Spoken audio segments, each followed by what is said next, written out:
dar início ao nosso culto de pregação esta manhã e vamos fazê-lo cantando o hino número 125. 125 e de pé os poderes.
Lord.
Ainda estando de pé, eu pedi ao nosso irmão Vitor Sequeira, por favor, nos dirigir em oração. Senhor Deus, nós te adoramos nesta manhã mais uma vez. Estamos gratos diante de Ti porque nos fizeste chegar até este lugar. Nos tens proporcionado esta oportunidade, Senhor, para em Teu nome nos reunirmos, sabendo que Tu estás no meio daqueles que Te adoram. Tu habitas no meio dos louvores, Senhor.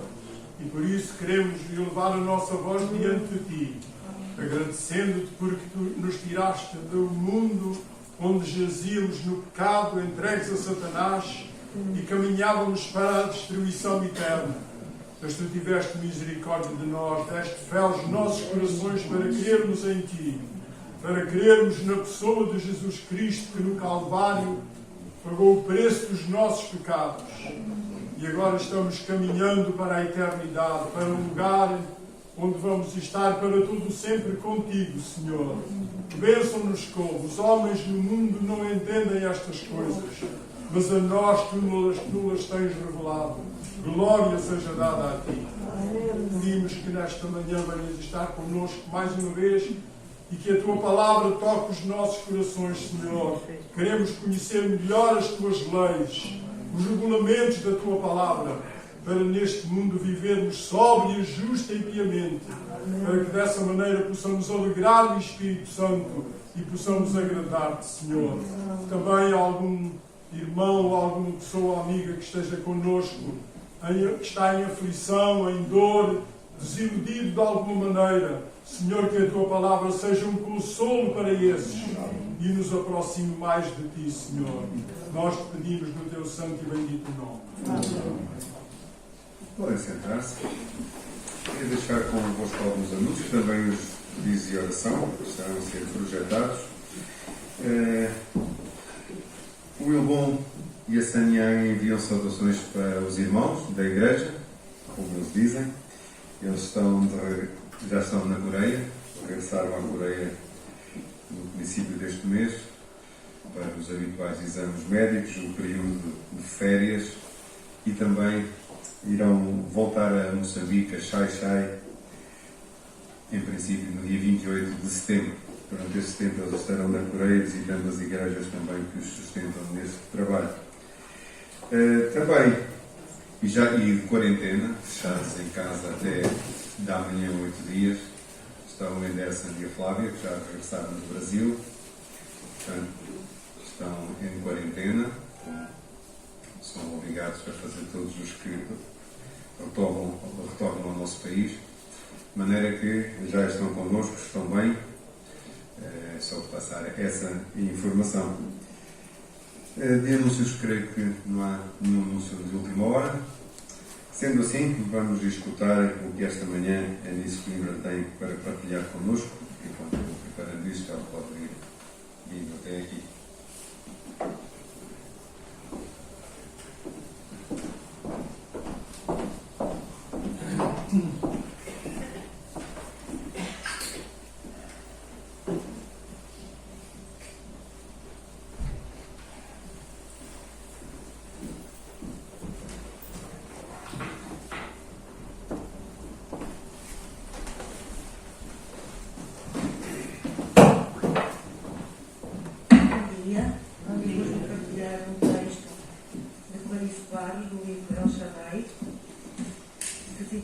A Teia do Louvor.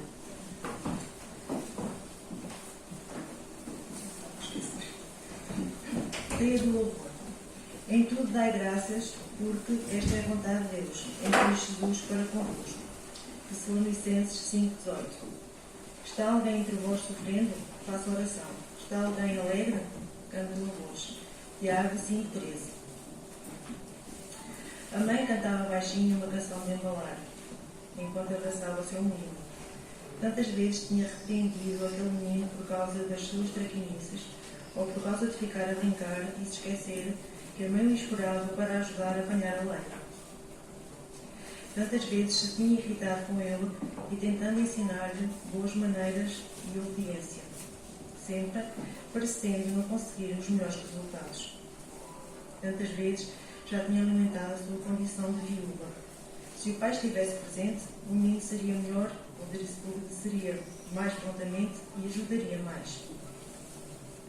De repente, a sua perspectiva mudou. O menino quase partiu da sua vida. E isso mudou tudo. Na verdade, ele partiu. Mas Deus devolveu-lhe, apesar de não merecer. É possível que esta mulher tenha escutado o profeta Elias a louvar ao Senhor muitas vezes, com a sua voz grave.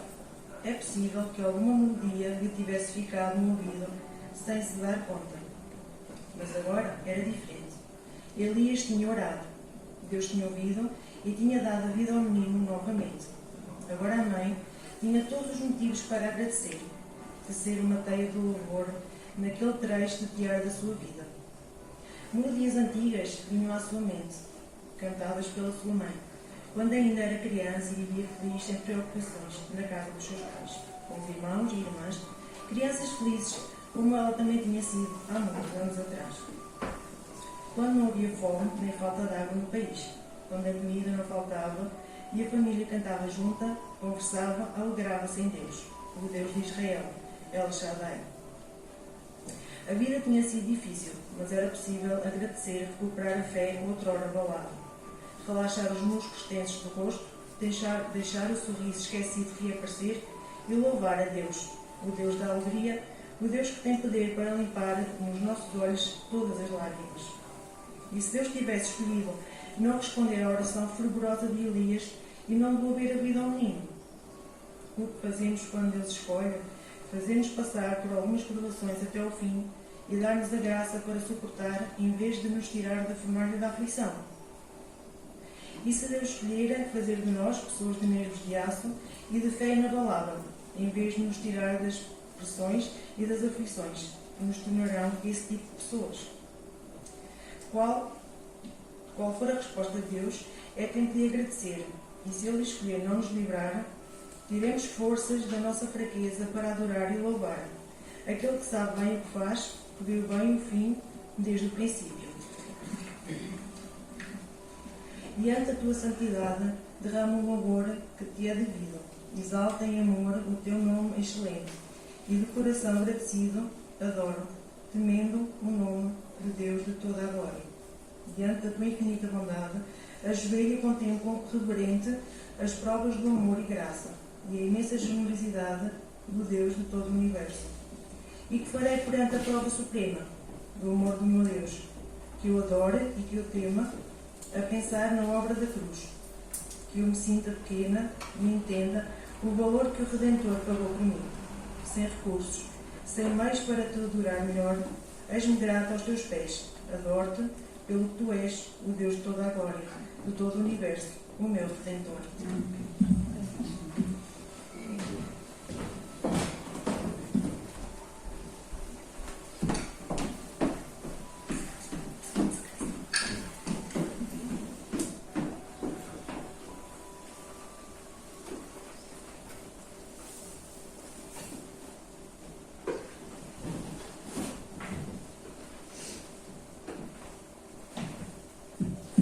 Obrigado, Nissa.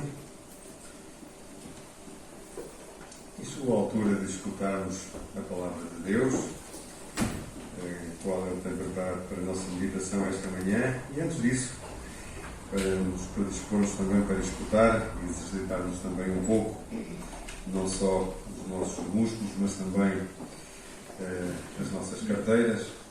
Vamos cantar o número 361 e vamos aproveitar para levantar a nossa oferta para a obra do Senhor, esse exercício. E vamos ficar de pé, se puderem, enquanto cantamos este hino. 3, 6, 1.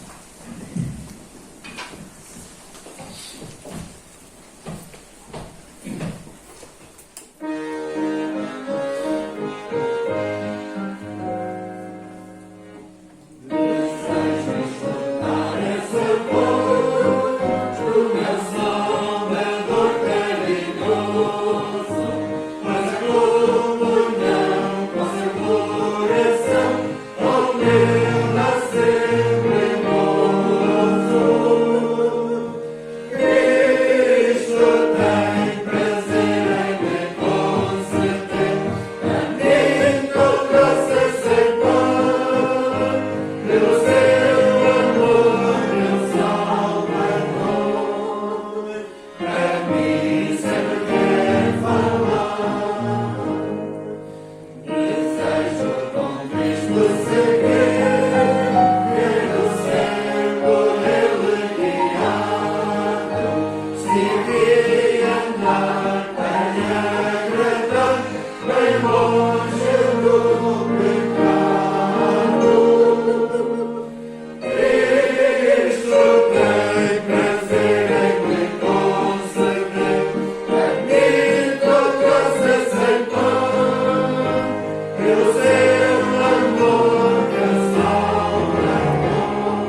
orar esta manhã, por intermédio do Bonané.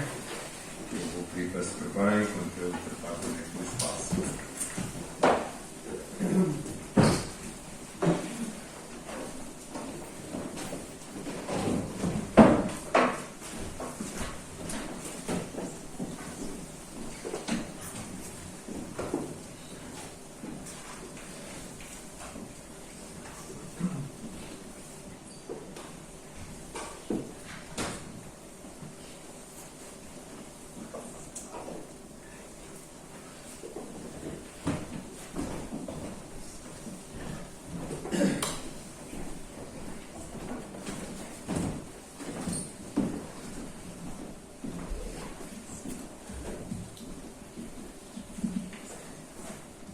Vai-se vivendo, um dia atrás do outro. É uma resposta frequente a pessoas que perguntam como vai. Vai-se vivendo, um dia atrás do outro. Apesar das pessoas tomarem inúmeras decisões ao longo da vida, e algumas delas determinantes, a maior parte da vida é mais ou menos automática, vai-se vivendo. Muitas vezes vive-se este piloto automático e, concomitantemente, lamenta-se a rotina da vida. Já é outra vez segunda-feira. Na verdade, esta melancolia cíclica às vezes parece incomodar, o que não significa que as pessoas mudem em relação a isso. Poucas pessoas estão realmente conscientes de uma missão principal na sua vida ou sequer querem saber ou pensar no assunto. Acham mesmo que não precisam de se focar em tal coisa. Mas não é o caso do homem de quem vamos falar hoje. O homem que vamos falar hoje no Evangelho de João é um homem que sabia exatamente o que queria da vida. O alvo deste Evangelho é levar os leitores a crer e a fortalecer-se na fé. E isto incluía tanto o crer em Jesus como crer várias coisas acerca dele. Nomeadamente, crer que ele era o Messias, que ele era o Filho de Deus. João tem um livro distinto de todos os outros evangelhos, porque ele escreve para um mundo diferente daquele para o qual escreveram os outros evangelistas. Ele está a pensar nos gentios e, portanto, a Palestina, Jerusalém, todo o seu estilo de vida estavam muito distantes no espaço e também, de algum modo, já no tempo. E a verdade eterna que pertencia à esfera espiritual era o que realmente importava para ele. Então ele enfatizou esta ideia importante da verdade eterna, do Verbo que se manifestou. Aquele que existia desde o princípio, aquele que foi crucificado mais ou menos em 30, depois de ter nascido como o Rei dos Judeus. Ele é também o Rei da verdade eterna, e aquilo interessaria particularmente aos gregos e a alguns outros gentios que tinham um perfil mais filosófico, mais místico. E era este o alvo de João. Eu quis falar também do amor eterno de Deus ao mundo, que o fez então revelar para o mundo a verdade eterna. E Jesus corporizava ambas estas ideias e ao mesmo tempo também a vida divina que trazia à humanidade. E é por isso que depois de um prólogo muito curto no início do Evangelho de João, o Evangelho não se detém a falar das mesmas coisas que os outros e começa logo a falar do ministério do Senhor Jesus, com o testemunho de João Batista, e portanto a nossa leitura é João 1, 19 a 34. E eu pedia que algum irmão ou irmã pudesse começar esta leitura e depois que outros voluntários fossem lendo 2 ou 3 versículos cada. João capítulo 1, versículos 19 até 34. E este é o testemunho de João, quando os judeus mandaram de Jerusalém sacerdotes e levitas para que lhe perguntassem: quem és tu?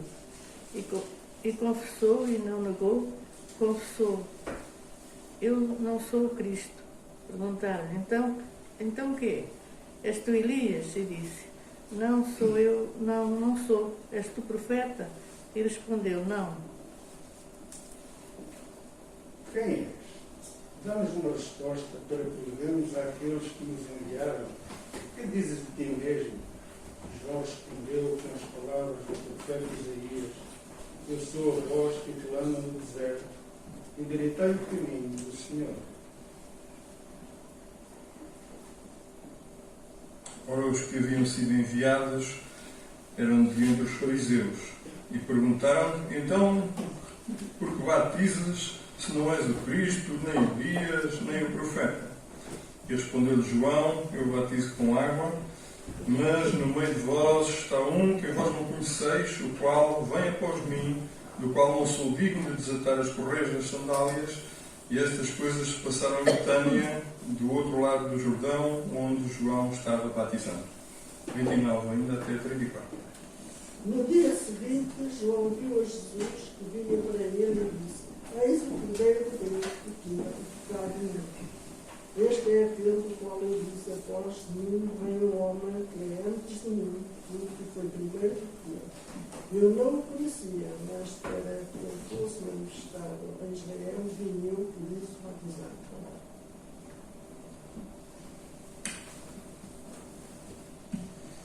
E João testemunhou dizendo: viu o Espírito descer do céu como pomba e pousar sobre ele. Eu não o conhecia. Aquele, porém, que me enviou a batizar com água me disse: aquele sobre quem viste descer e pousar o Espírito, esse é o que batiza com o Espírito Santo. Pois eu de facto vi e tenho testificado que ele é o Filho de Deus. Então, o primeiro ponto que queria considerar convosco, na porção entre os versículos 19 e 23, é a identidade e a missão de João. Diz este texto que este é o testemunho de João quando os judeus mandaram de Jerusalém sacerdotes e levitas para lhe perguntarem: quem és tu? Confessou e não negou: eu não sou o Cristo. E perguntaram-lhe então: o quê? És tu Elias? E disse: não sou. És tu profeta? E respondeu: não. Disseram-lhe: pois quem és? Porque demos resposta àqueles que nos enviaram, que dizes de ti mesmo.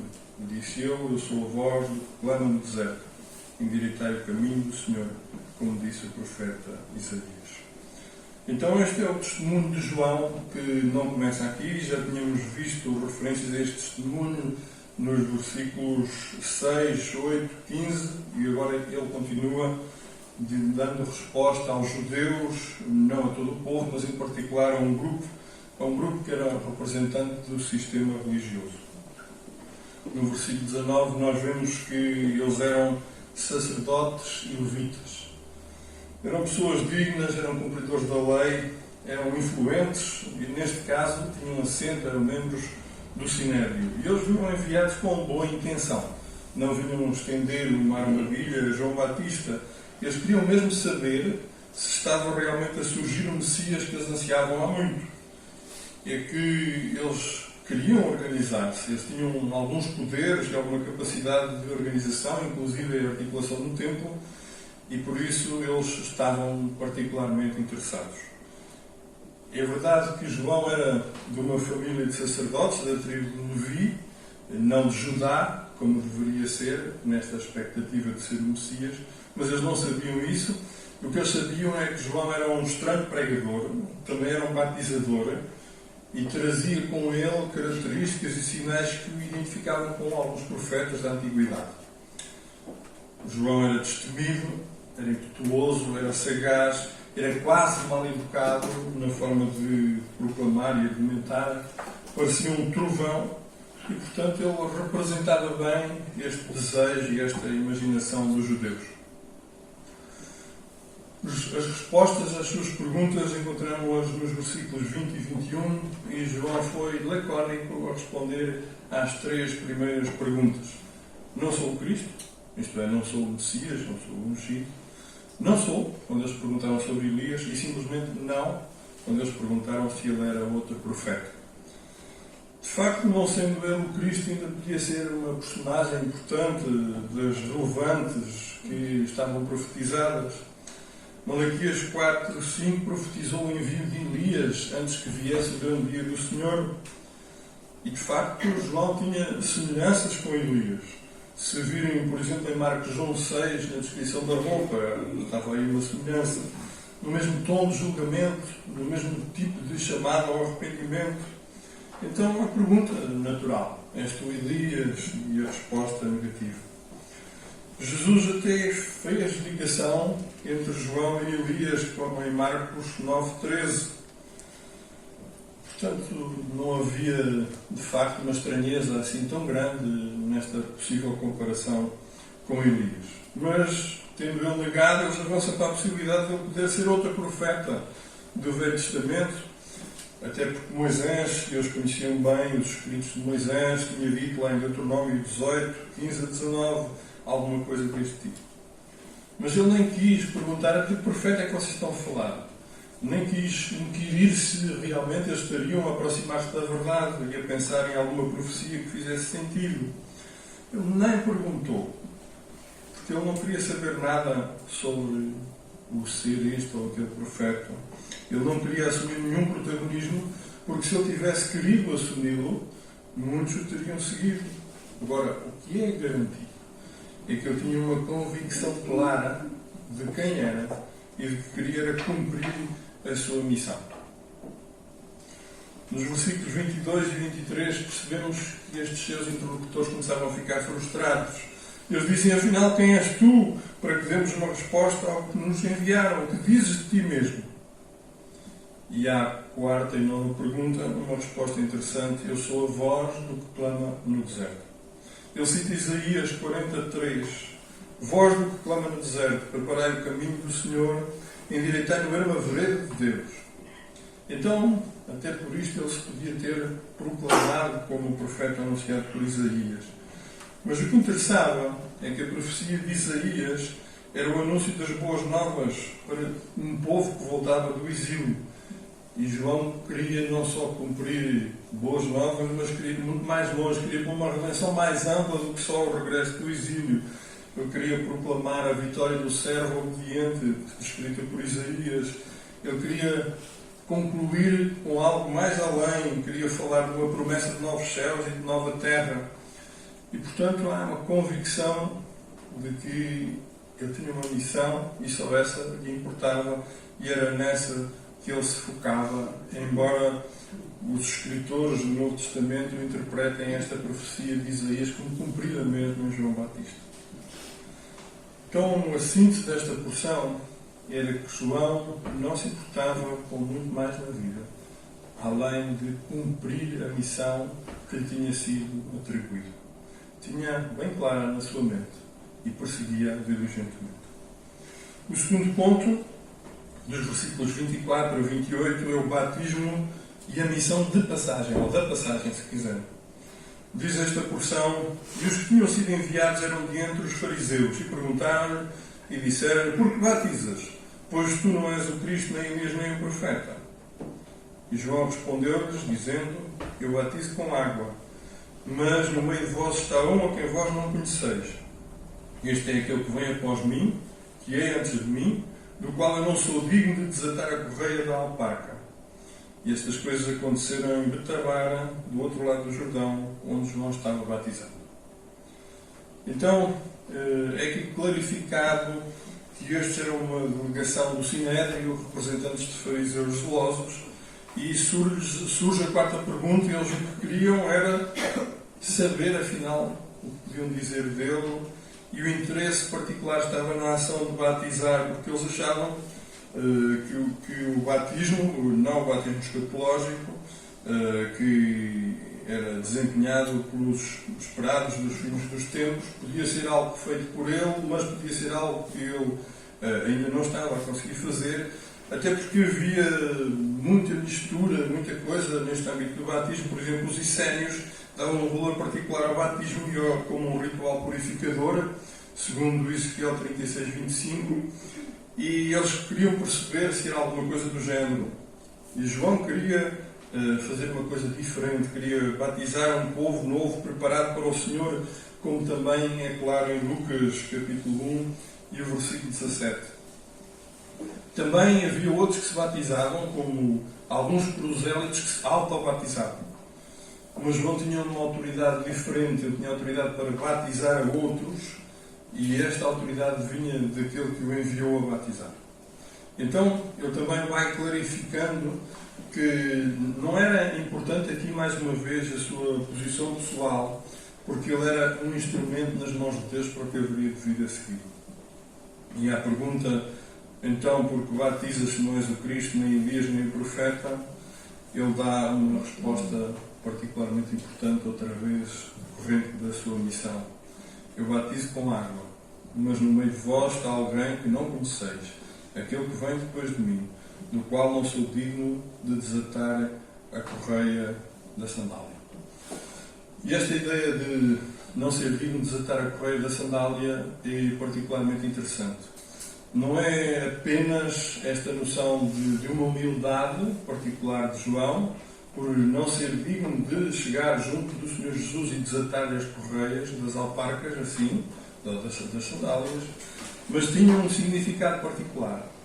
É que nos judeus havia um costume de, se alguém tinha uma rapariga prometida que lhe tinha sido prevista para casamento, e se esse alguém não desejasse desposar essa rapariga por algum motivo, então tentava que essa rapariga fosse desposada por alguém da família, por exemplo, um irmão que dela gostasse, ou um descendente direto da família que achasse uma pessoa digna, e tomava então este gesto de identificar um noivo alternativo, e diante de todo o povo, em público, na praça pública, o noivo prometido vinha e desatava as correias da sandália do novo pretendente, a quem entregava para ser sua noiva, aquela que lhe tinha sido prometida a si. E este é um ato nobre admirado pelos judeus, de que alguém simplesmente não largasse a sua prometida, mas que procurasse encontrar para ela uma situação digna para a sua vida futura. E era esta ideia de desatar as correias das sandálias no sentido de entregar aquela que lhe tinha sido prometida a ele. Então, era esta ideia que estava aqui presente nesta afirmação de João Batista. Qual era então o grande noivo esperado e prometido? Era claramente Jesus. E por isso João clarificou que não era digno de desatar a correia da sua sandália. Isto é, eu não sou digno de passar a honra de desposar a glória de Deus aqui na terra. Eu não tenho essa condição. Eu não sou digno de lhe desatar as correias para lhe passar o testemunho. Era de facto também aqui, agora na resposta, um discurso bonito. Sou a voz do que clama no deserto. Mas isto era mais do que um discurso bonito e ganhava agora um novo sentido. Está no meio de vós o legítimo, o noivo. Um papel que eu não posso assumir, mas para quem tenho de apontar. Eu não sou nada, mas tenho a obrigação de passar este para ele, de o anunciar. Ele está no meio de vós. Ainda não o conhecem, não tiveram a honra de desposar esta boa nova que ele traz, e que é o Evangelho, que é a nova aliança de Deus para com os homens. E, portanto, este é um ponto alto no momento das afirmações de João. João Batista passa a Jesus o comando da boa nova, das boas notícias. E esta era a sua missão de vida. E ele vai passar o testemunho. A grande questão para a aplicação é se nós temos percebido qual é a missão principal das nossas vidas. E se nós temos colocado isso acima de tudo, humildemente, como João. Se temos esta convicção de que a nossa vida existe com um propósito, e se esse propósito é lúcido, e se nós o perseguimos de todo o coração como prioridade principal. Então o nosso texto prossegue com um terceiro ponto sobre a identidade daquele que vem. Versículos 29 a 34. E o primeiro pormenor desta identidade é que ele é o que tira o pecado do mundo. Versículos 29 a 31. No dia seguinte, João viu a Jesus que vinha para ele e disse: Eis o Cordeiro de Deus que tira o pecado do mundo. Este é aquele do qual eu disse: Após mim vem um homem que é antes de mim, porque foi primeiro do que eu. E eu não o conhecia, mas para que ele fosse manifestado a Israel, vim eu, por isso batizando com água. Então, no dia a seguir a esta delegação do Sinédrio ter vindo de Jerusalém para falar com ele, talvez, algumas semanas depois de ter acontecido o batismo de Jesus, Jesus está de volta e João cumpre a missão e chama toda a atenção da multidão para ele. Ele diz que antes não o conhecia, mas agora tinha recebido a revelação necessária para o identificar. E a descrição que foi escolhida é absolutamente surpreendente para aqueles tempos. Nós, que dominamos o uso desta ideia, desta expressão, nem notamos que ele é tão surpreendente. Cordeiro. Este é o Cordeiro de Deus.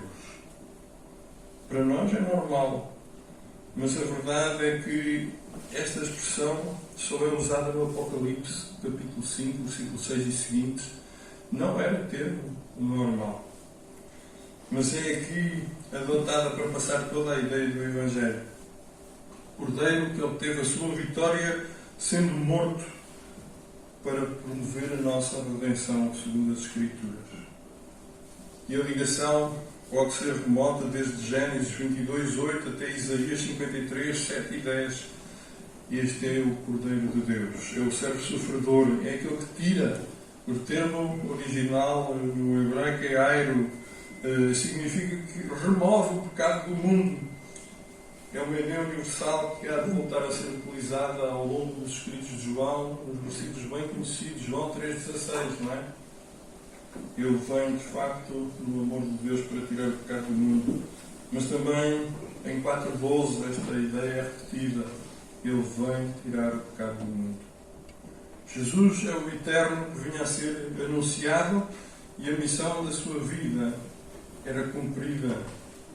Realmente o batismo sinaliza esta ideia de que Jesus era o Filho de Deus, o Cordeiro de Deus, o que vem tirar o pecado do mundo. Depois há uma segunda afirmação, um segundo subponto. O Filho de Deus é o que batiza com o Espírito Santo, versículos 32 a 34. E João testificou dizendo: eu vi o Espírito descer do céu como pomba e repousar sobre ele. Eu não o conhecia, mas o que me mandou batizar com água, esse me disse: sobre aquele que vires descer o Espírito e sobre ele repousar, esse é o que batiza com o Espírito Santo. E eu vi e tenho testificado que este é o Filho de Deus. Portanto, este versículo 32 refere-se sem dúvida ao que tinha acontecido com o batismo de Jesus. O Espírito desce sobre ele e identifica-o como aquele que estava profetizado em Isaías 11:1 e seguintes. Ele era aquele que havia de governar o mundo e sobre ele repousaria o Espírito do Senhor. Como Isaías foi repetindo, por exemplo, em 42:1, em 61:1, e os evangelhos sinóticos vão relatando esta descida do Espírito Santo sobre Jesus como uma pomba que repousa sobre ele. E por isso, no versículo 33, João fala de como é que recebeu esta revelação que afinal o transformou de ignorante e de apenas suspeito em alguém cheio de certezas. Este é aquele que há de batizar com o Espírito Santo. Em Ezequiel 36, 25 a 27, foi prometido purificar o povo com água e podia ser aplicada aqui esta profecia ao ministério de João. E depois, a seguir, conceder-lhe o Espírito, o que estava reservado para alguém muito maior do que ele, o único que estava purificado, embora só viesse a acontecer depois de Jesus ter sido glorificado, como também aponta João 7,39. Então tudo se estava a cumprir e João apresenta a identidade do Senhor Jesus como aquele que cumpria. No versículo 34, ele diz que a descida do Espírito Santo lhe confirmou que ouviu a voz de Deus vinda dos céus, autenticando Jesus como o Filho amado. E o Salmo 2,7 também clarifica que esta designação de Filho de Deus só pertencia àquele que Deus reconhecesse efetivamente como seu Messias. Ou seja, a situação de Jesus como Messias tinha na sua base o facto inequívoco de que ele era o Filho de Deus. E, portanto, no Evangelho de João, Jesus é apresentado como o último e o maior de todos os mensageiros de Deus por ser o Filho de Deus, por causa do insondável conhecimento que o Filho tinha do Pai e que também o Pai tinha dele, como lemos em Mateus 11:27. Este era aquele que fascinava João, o maravilhoso Jesus, o Filho de Deus, o que batiza com o Espírito, o que tem realmente as palavras da vida, o que tira o pecado do mundo. E todas estas características maravilhavam por João. E a questão é se nos maravilham a nós. E se por isso nos sentimos compungidos a anunciá-lo, a proclamá-lo, a contar aos outros de que este é o Filho de Deus, o que tira o pecado do mundo, o que batiza com o Espírito Santo, dando uma nova vida que salta para a eternidade. Então, já em conclusão, vamos rever os pontos principais que aprendemos com esta passagem. Primeiramente, a identidade e a missão de João Batista. João sabia o que vinha, qual era a sua missão. Nada mais o distraía, a sua missão era anunciar Jesus. Vivia para isso. Em segundo lugar, falámos do batismo como missão da passagem. João batizava para anunciar, humilde, que ele queria cumprir esta passagem de anúncio da Boa Nova para o Senhor Jesus. A Boa Nova da salvação ia ser proclamada por aquele que era digno, embora ele, João, nem sequer se sentisse digno do ato, do ritual de passagem, mas Jesus o era. Em terceiro lugar, nós vimos a identidade daquele que vem. E ele é o que tira o pecado do mundo. E ele é o Filho de Deus, o que batiza com o Espírito Santo. Este nós temos conhecido. Ele tem-se revelado às nossas vidas, como também foi revelado a João. Este é o maravilhoso Jesus, este é o Salvador, este é o Filho de Deus, este é o que remove os pecados, este é o que dá a vida do Espírito, vida eterna. E alguém assim tem de ser proclamado. Será que nós estamos a fazer disto a missão das nossas vidas? A quantas pessoas falámos de Jesus na última semana, no último mês? Pensamos ou não que esta é a missão prioritária das nossas vidas? Que seja assim.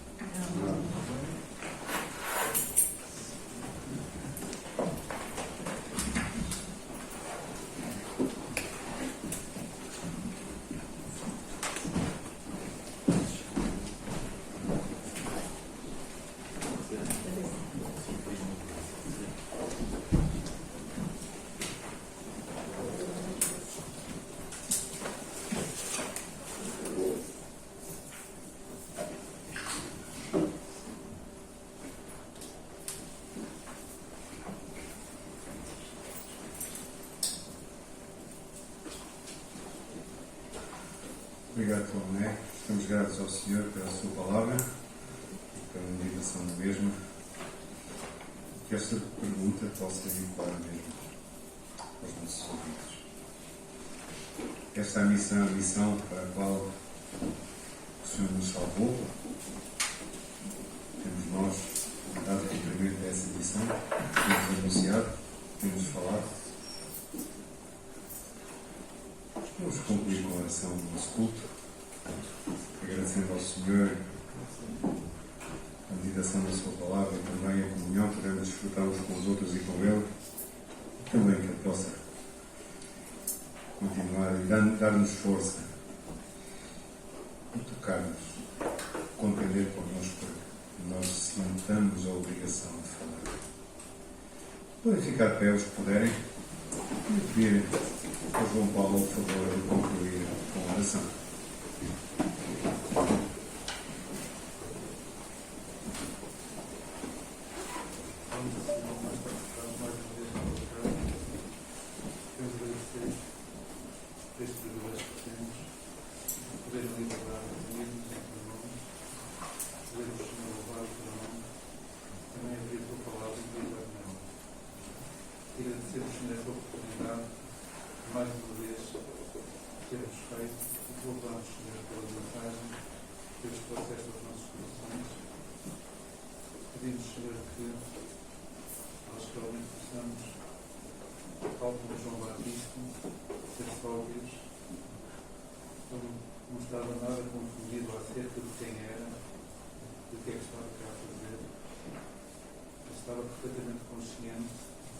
E essa sobriedade no meio dos dias de confusão que vivemos é bem importante.